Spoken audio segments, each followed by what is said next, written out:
Om Shanti. Good morning. 11 तरीके बाबा के महावाक्य हैं। बाबा के महावाक्य सुनते हैं। बाबा कहते, मीठे बच्चे अंतर्मुखी बन पढ़ाई में तत्पर रहो, श्रीमत पर सदा चलते रहो, तो तुम्हारी तकदीर बहुत ऊंच बन जाएगी। यह समय है अपनी तकदीर बनाने का। प्रश्न, तुम बच्चों की ऊंची तकदीर कौन सी है? किसके आधार पर, जिसके आधार पर तुम सारे सृष्टि की तकदीर को जान जाते हो? उत्तर, सुदर्शन चक्रधारी बनना। सुदर्शन चक्रधारी बनना यह है सबसे ऊंचे ते ऊंची तकदीर। तुम ब्राह्मण अभी सुदर्शन चक्रधारी बने हो। तुम अपनी भी तकदीर को जानते हो तो सारे सृष्टि की तकदीर भी जानते हो। बाबा आए हैं तुम बच्चों की हीरे समान तकदीर बनाने। स्मृति में रहे स्वयं भगवान हमारी तकदीर बनाने लिए पढ़ा रहे हैं, तो तकदीर बनती रहेगी, तो तकदीर बनती रहेगी। गीत आने वाले कल की तुम तस्वीर हो। ओम शांति। बच्चों ने गीत के 2 शब्द सुने। सुनने से ही अपनी तकदीर का नशा चढ़ जाना चाहिए। यह है अविनाशी नशा, उतरना नहीं चाहिए। कोई मनुष्य साहूकार पद्मपति होते हैं तो उनको रात दिन नशा रहता है। हम बड़े धनवान जागीरवान हैं, नशा चढ़ता ही है संपत्ति का। तो बाप है तकदीर बनाने वाला। अभी तो तकदीर फूटी हुई है, कोड़ी मिसल तकदीर है, वह हीरे मिसल तकदीर है। यह तुम जज कर सकते हो। बेहद का बाप सम्मुख बैठ तकदीर बनाते हैं, सो तुम देखते हो, जानते हो। परमपिता परमात्मा को देखते हो, वह जानते हो। बच्चे जानते हैं हम आत्मा है, भले आत्मा को देखते नहीं हैं, परंतु निश्चय है हम आत्मा है, स्टार मिसल हैं, भरकुटी के बीच में रहते हैं।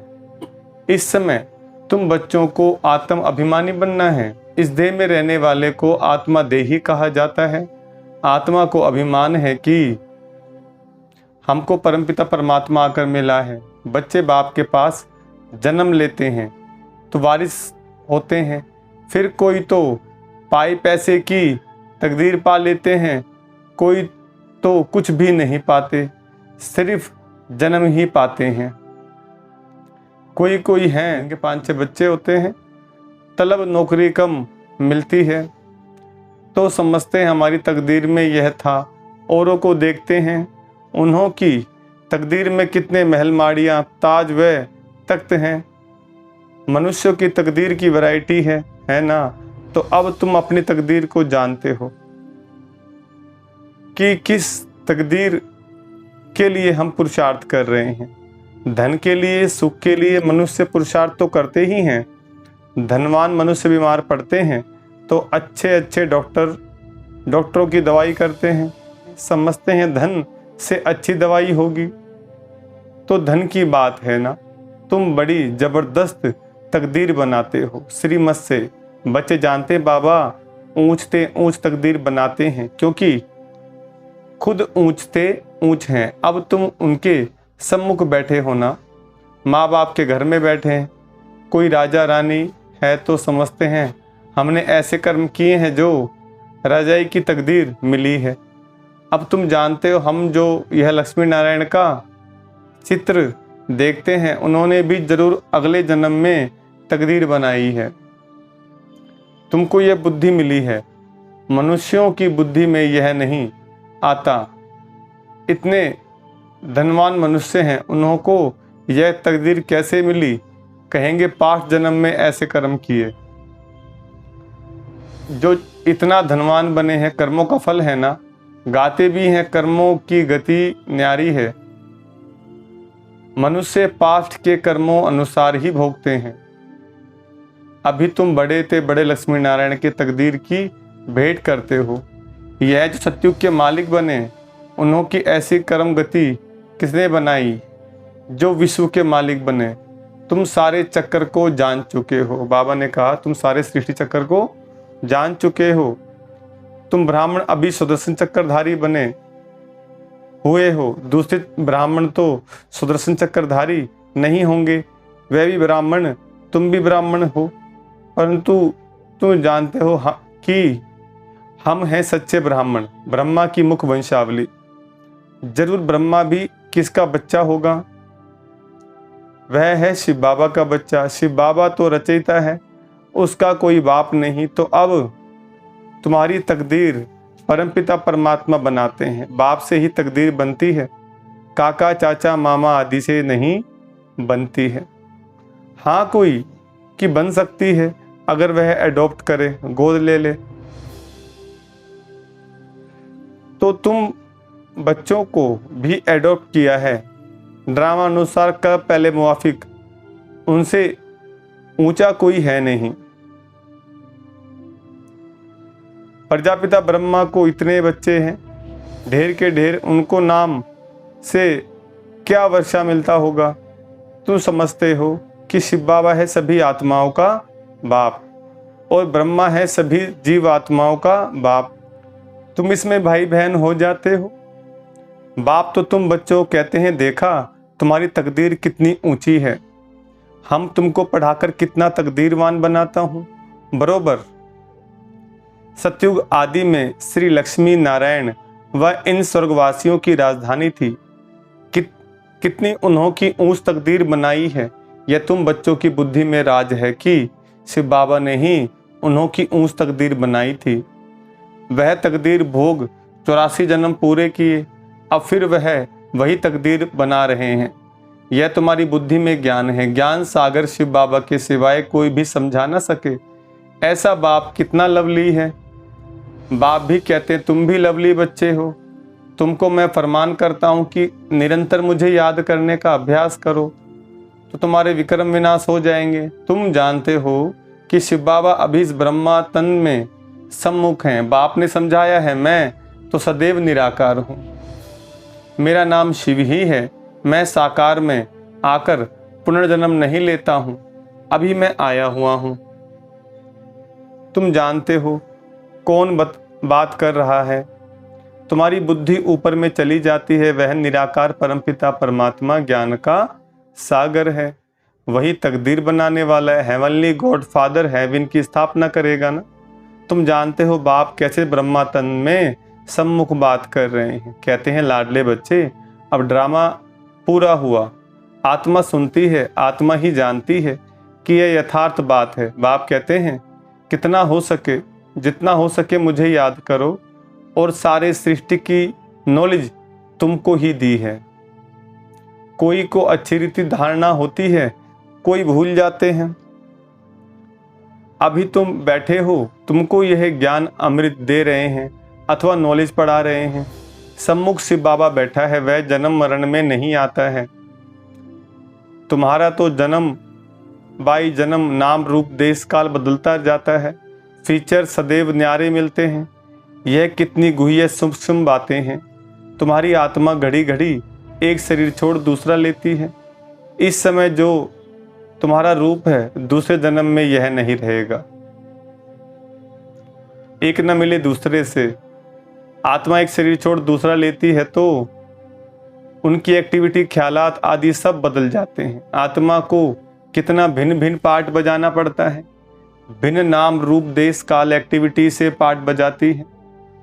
एक्टिविटी भी बदलती रहती है, कभी राजा की कभी रंग की। ऐसे नहीं कभी कुत्ता बिल्ली भी बनेंगे, नहीं। अभी तुम जानते हो हम भविष्य में प्रिंस प्रिंसेस बनने के लिए पुरुषार्थ कर रहे हैं। मनुष्य से देवता बन रहे हैं। यह मम्मा बाबा भी पुरुषार्थ कर रहे हैं। फिर भविष्य में जाकर लक्ष्मी नारायण बनेंगे। हम भी जितना अपनी तकदीर बनाने लिए पुरुषार्थ करते हैं, करेंगे, उतना बहुत सुख मिलेगा। कितनी जबरदस्त कमाई है। वह तो करके अल्पकाल सुख के लिए पढ़कर इसी ही जन्म में बैरिस्टर आदि बनेंगे। दूसरे जन्म में की बात ही नहीं। सो भी बने ना भी बने, हो सकता है। तुम तो समझते हो कि हम भविष्य में स्वर्ग में जरूर जाएंगे, फिर वहाँ देवी देवता कहलाएंगे।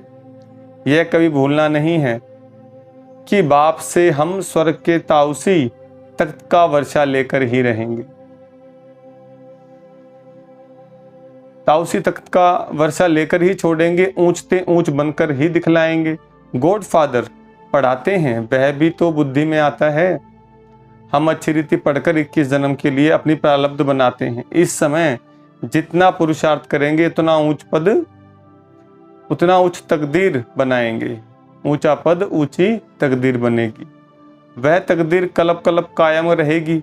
इसलिए इस समय तकदीर के लिए अच्छा पुरुषार्थ करना चाहिए। बड़ी भारी तकदीर है, बहुत सुख है। भले यहाँ कोई के पास करोड़ हैं, परंतु पाई का भी सुख नहीं है। वहाँ तो बिल्कुल शांति आराम से प्रारब्ध भोगेंगे। कहाँ पर?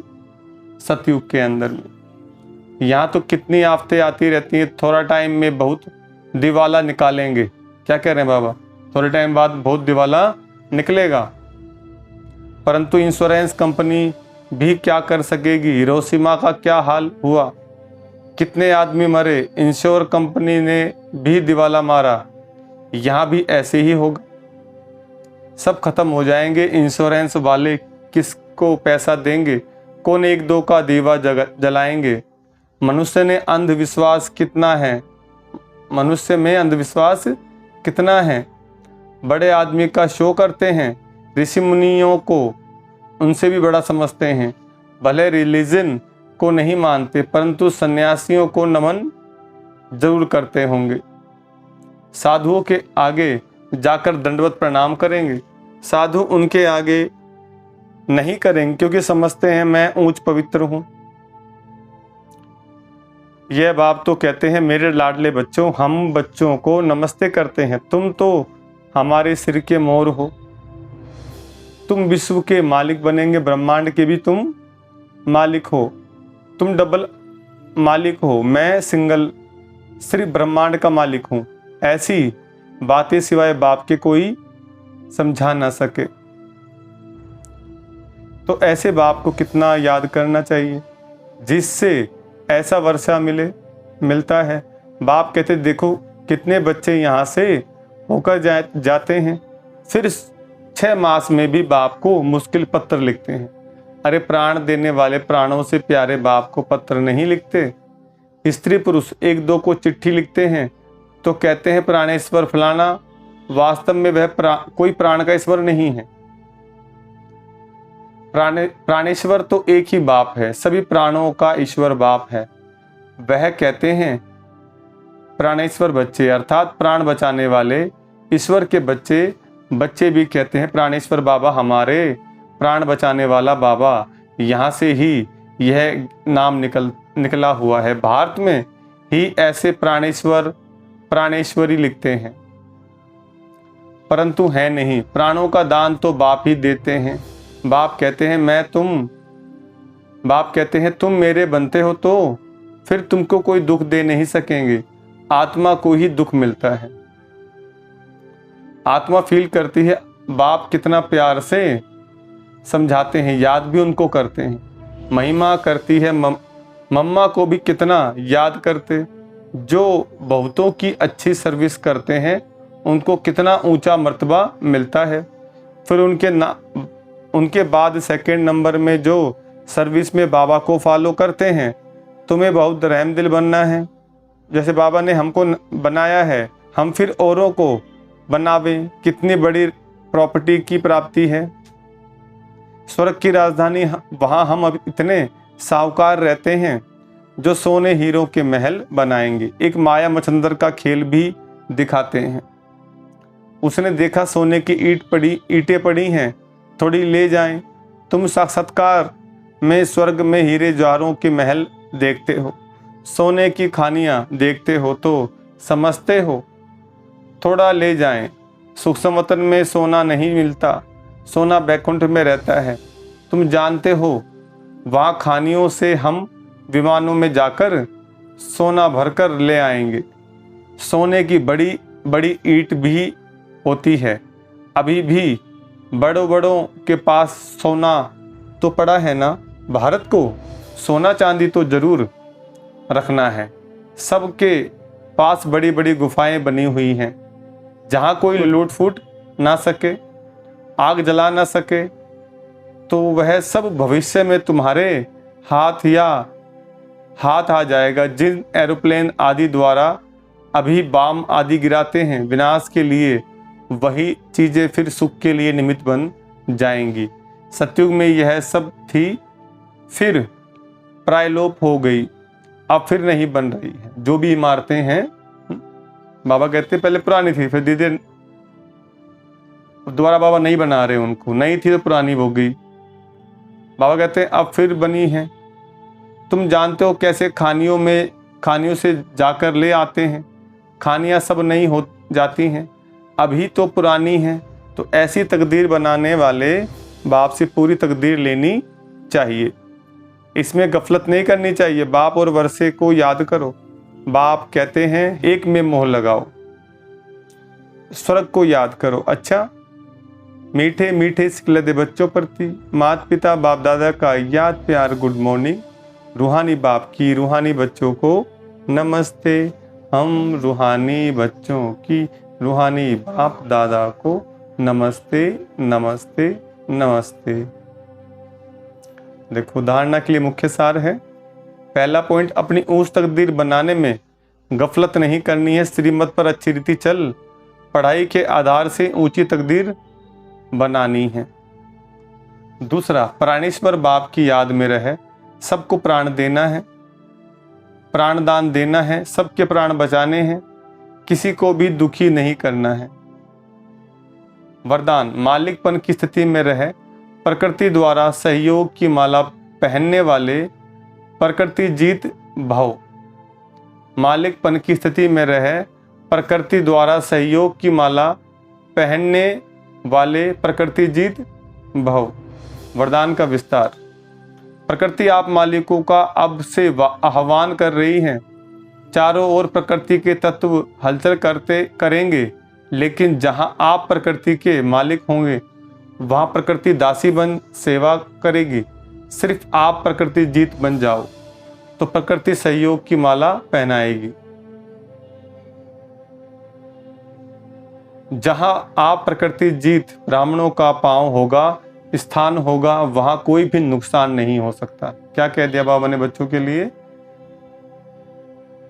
देखो, जहां आप प्रकृति जीत ब्राह्मणों का पांव होगा, वहां स्थान होगा, वहां कोई भी नुकसान नहीं हो सकता। तूफान आएगा लेकिन धरनी हिलेगी नहीं, लेकिन बाहर सूली होगा और यहाँ कांटा सभी आपके तरफ स्थूल सूक्ष्म सहारा लेने के लिए भागेंगे। क्या कहा बाबा ने? कि अंत में सभी मनुष्य तुम्हारी तरफ दौड़ेंगे सुख शांति पाने के लिए, अपना भाग्य बनाने के लिए। स्लोगन है, अलौकिक सुख व मन रस का अनुभव करना है तो, अलौकिक सुख व मन रस का अनुभव करना है तो मन मना भाव की स्थिति में रहो। अच्छा, ओम शांति।